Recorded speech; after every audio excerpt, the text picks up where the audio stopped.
Hey guys, Dragonic Empire here with another deck profile for you guys, and this is going to be of Ellis's Tachikaze deck. So to start, use a card known as Emperor, the Break Stride.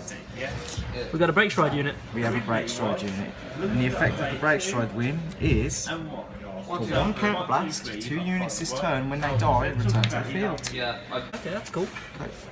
As a backup grade 3, we're running 4 copies of Tyranno Brute. Yep. Tyranno Brute is an engorged searcher when placed on Vanguard, so for a count blast 1, soul blast 1, look at top 5 engorge. Other than that, has a pretty amazing rear guard engorge ability as well. When it attacks, you can engorge and generation break 1. For each unit this card engorges, it gets 5k. Oh, okay, that's pretty sweet. And with grade 2s, my favourite card of the entire deck, which is 4 copies of Tank Mammoth. Yep. This is like the most MVP card of the deck I've ever seen, because it is, I mean, it's the equivalent of Ancient Dragons of Vanguard and Tyranno Brute. Count blast 1, soul blast 1, when it dies in your turn, return to the rear guard with plus 3k, which is pretty... So it comes back on 11k? Yeah. That's pretty key, yeah. It is pretty key because it allows it to hit columns or help with numbers, and the Fighters Collection Stride, in my opinion, was highly underrated. Next, I'm also running 4 copies of a Pato Mazer, which is the Emperor Glimmer Breath clone, as to say. It's Counter Blast 1, Soul Blast 1. When you call it to rear guard, as long as your Vanguard's Emperor, it's 2k, so it's 11k. And then, if you engorge this, if you engorge with this unit, sorry, so you kill 1 unit, it gets 5k and you draw a card. It's always a nice thing to have. Yeah. Lastly, I'm running 3 copies of Gigasaurus. Counter Blast 1, Retire unit. For Retire unit, give itself 5k, and if it hits, draw a card. But yes, it's just a very efficient card more than anything. Grade 1 lineup, 4 Stride Enabler. It's a Stride there. This card's pretty important. You want to ride Emperor. It's involved. Next, probably the second most important grade 1 is 3 Zenix before Norgard. The reason for this is, wow, it's a counter charger, a soul charger, and it also gives plus 2k to a unit when dying, which is very, and I mean a lot really. Second run is 2 Savage Heroine. Honestly, Tachikaze doesn't have that many grade 1s to go with as it is anyway. It's a good numbered card, and it works really well with the deck. But you don't need it that much, so... It's only a 2. Only a 2. Yeah. Lastly, for PGs, we run Stycaro Lord, and this is my favourite Vanguard ever, because it's just so good, and it has a lot of synergy with your card I'll be showing very soon. Okay. Basically, Stycaro Lord also has Engorge as an Vanguard, so you can eat with it, which is always nice. And also, for a Counter Blast of 1 on GB1, if you eat with this card, it gets 5k as long as you eat 1 unit, and at the end of the turn, return to your hand.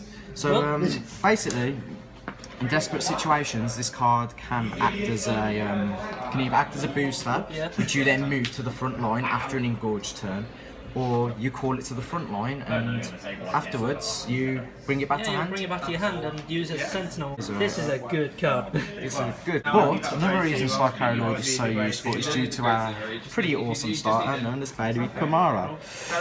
This starter for GB1 of Counter Blast 1, when it's eaten, you can call any grade 1 from your deck, call it to rear guard, and give it 3k. There's no real reason to run any other starter other than maybe the Ancient Dragon one for rush, or if you're running in the main deck, which I have tried, then it can work. But yeah, it also, it's a combo enabler like Tank Mammoth. It dies, you call another card down live. And on our stride turns, that's what we want nuts. So on to the trigger lineup. Trigger lineup, I'll start with criticals because everyone loves crits. 4 Powers Launcher, 3 Donadol, so 7 crits. Okay. Effective number, I am just a big fan of the 5 draws, 7 crits, and yeah, this deck also has 5 draws. So what does this crit trigger do? Powers Launcher is the Emperor crit. Put it into Soul, give your Vanguard 5k draw a card. Can be used as a very good desperate booster, to be honest. Especially on Gluttony Dogma turns where you can call it out and put in Soul, give it 5k draw a card. Okay, cool. Good for early game rushing, and that is something that this deck has, which not a lot of Generation Break decks do have. It does have early game, and there's And that's thanks to a few select cards. Tank Mammoth, I ain't gonna lie. And this one's just put it in Soul. This one's just put it in Soul and Unflipper damage. A really useful skill. Honestly, it's personal preference which one you want it for and which one you want it for. You might want to run 8. Onto the draw triggers. So we are running Full Sledge and Cleo. It's a Margle clone. It can be useful for that useful soul charge. Yep.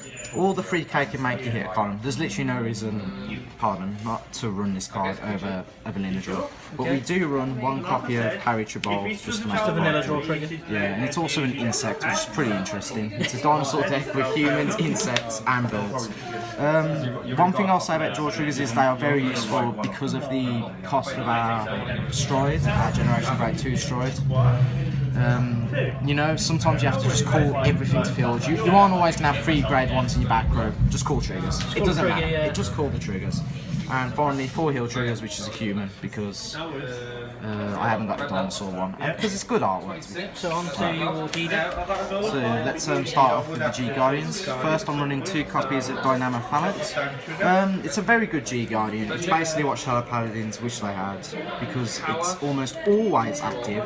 And if it isn't active, it means your opponent's probably not winning that game state, because for the condition of having the same or less rear guards than your opponent, which in this deck, really you should only have about 2 to 3 rear guards after a stride turn, you get plus 5k. So it's basically a 20k guard. It is 20k guard, most of the time, yeah. And if it's not, there's other options, and if it's not 20k guard, then that means you're winning on field, and if you're winning on field in Tachi, that's normally a good thing. So on to the standard G Guardians. Yep, so you run 1 screw. You see these guys a lot. Yep, and the Dismal. Your Laurel matchups, this can actually be very useful against the Cross, the Laurel. If you're against some in-battle retire, you can drop this first to save a card. I have to admit, I haven't really used it for that though. You don't find it using that much. I've only It's pretty really useful used for an it. extra 10k. Screw is very good for dropping the grade 3, getting 10k. It's good if your hand's pretty bad at that point in time. Yeah. And against these guard restrictions. So those are the 4G Guardians. Onto the grade 4s, I guess. Mandatory. Mandatory Sea Breeze. Yep. You don't want to lose the game because your opponent's grade stalling. So this activates all your Generation Grade 1s, and you can basically do everything while not being on an engorged Vanguard. And if you're not on an engorged Vanguard, that's when your rear guards who eat are actually useful. So this card's broken. Yeah, broken. Cannon Blast 2 is expensive, but 3 Zenix will pay for it eventually, don't you worry. Right, let's move on to the weaker strides, or the lesser strides I'll call. I run 2 copies of Arc Raider. It's I haven't used this card that much anymore, and it is the one I would cut down to 1 and maybe make room for maybe a spare G Guardian for flexibility, or another copy of Grado Gigant. But it's on hit retire plus 5k for the cost of 1 retire, which can be a good thing, but it is also a bad thing because it means less attacks, which is why I don't really go into it that often anymore. I'd much prefer the Grado Gigant. But if you need to snipe an important rear guard, this gives you a chance to, if you know they haven't got a PG, and it can hit back row, which Geralt can't, but Geralt has a different skill really. It's fine. I'd run 1 copy minimum, but I don't think you need the 2 honestly. I'll probably take that.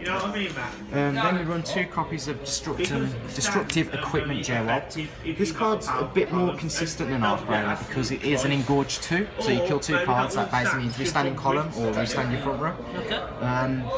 For that, you get to retire one of your opponent's front row, which is, in certain matchups, this is amazing. Angel Feather, get rid of Broken Hearts.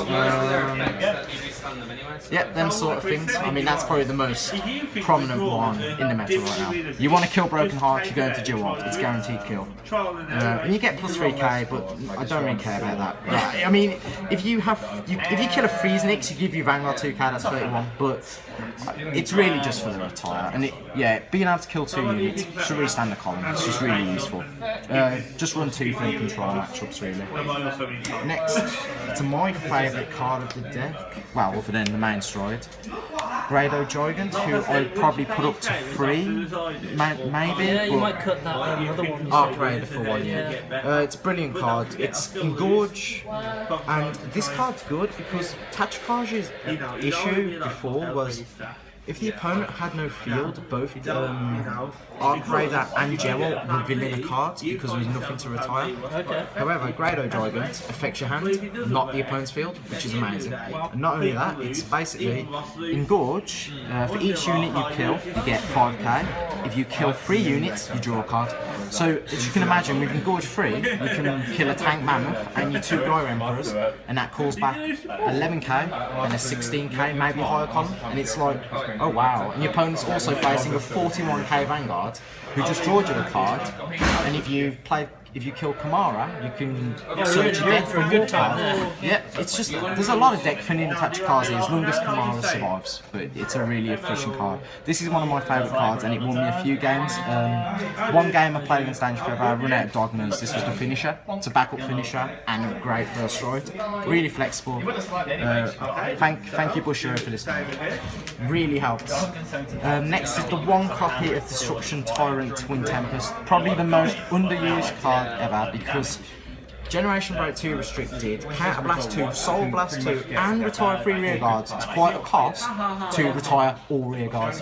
However, if you do play against a Link Joker matchup and they've locked 2 of your cards, this is the sort of card you kind of need because you need to basically trim their field, get rid of their cards, and Tyrant can be good against stuff like Kigero and Arakami because they can't return their field very well. So yeah, if you can make a good dent in the opponent's field with this card, it's brilliant. However, against Granblue, against Power Moon, it's not going to do it. Yeah, that explains why it's a one-off. So. And again, that's why Grado Gigant is so good. And yeah, it's just a one-off, it's heavy cost, but it does have use. And I love the artwork. And lastly, it's 4 copies of the best card ever, Gluttony Dogma. It does look very pretty. This card, wow, Generation Break 2.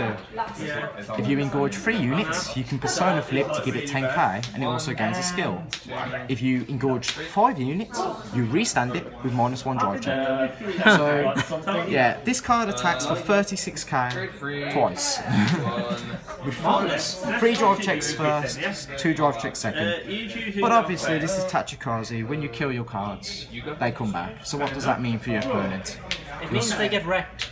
You swing with both your rear guards, you swing with your Dogma, you kill your rear guards, you bring a column back. If you've got Tank Mammoth, you bring that back to another column. If you have Baby Kamara still, you can call a booster for the Tank Mammoth. I mean, wow, that's a lot of attacks, and yeah, it's just such a powerful card though. I mean, unfortunately, its biggest weakness is playing against Link Joker because you have to kill 5 units to get the restand effect. If you can't pay the cost of kill 5, you're screwed for that effect. You still get 10k, but well, Grado Gigant kind of already does that, so why would you do that? But yeah, amazing card. It can be a bit resource extensive against retired decks as well. You might not get to use it twice, you might only get to use it once. But Grado usually Gigant, you use it as a finisher. Yep, Grado Gigant does really help in those matchups anyway, and that's why I'm still happy about that card. Still one of my favourite. But this is your ultimate finisher, and this will just game in on itself. Normally, if this goes through twice, you should win because it's just so much guard, so guard intensive. If you don't win, well, Grado Gigant is now another finisher you can use. So yeah, still have hope. We still multi-attack. So yeah, when I mentioned about this deck being able to have a decent early game, the main combos come from engorging Tank Mammoth early game. Basically, using a Pato Mazer and Pato Mazer and Tank Mammoth. The engorge effect isn't Generation Break restricted. You can still eat without having any of these costs or etc, etc. So basically, you can call a Tank Mammoth back after attacking by engorging it and Counter Blast 1, Soul Blast 1, bring it back, gets 3k. And yeah, and that really does help against certain matchups like, well, Kigero, even if you want to rush him. Okay, cool. Yeah, it's just really useful for defensive players. This was Ellis's Tachikaze deck. Please make sure you like, comment and subscribe, and we'll see you next time. Bye.